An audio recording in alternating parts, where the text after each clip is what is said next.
Correct. అది అందమంటే గుణం. అమ్మాయి నయుండి చెప్తున్నా, I don't want people to call me beautiful. దాని బదులు నీది కష్టపడే తత్వం, నీలో కరుణ ఉంది, నీకు ధైర్యం ఎక్కువ, నువ్వు తెలివైన దానివంటే నాకు సంతోషం. Address us by our qualities. MS Subbalakshmi అంటే భక్తి, అందం కాదు. మదర్ తెరెసా అంటే కరుణ, అందం కాదు.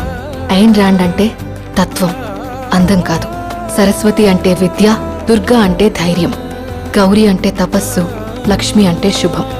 ఇలా ఏ దేవతనైనా ఆమె క్వాలిటీస్ కోసమే పూజిస్తారు, ఆమె అందం కోసం కాదు. నీ గుణాలే నీ సంతకమవుతాయి, నీ అందం కాదు. అందుకే ప్రపంచము మగాళ్ళలో కాదు, ఆడదే ఆడదాన్ని అందాన్ని దాటి చూసుకోగలగాలి. అలా అందాన్ని దాటి చూస్తే ఆడదానిలో ఒక సముద్రమే కనపడుతుంది. గుణాలతో నిండిన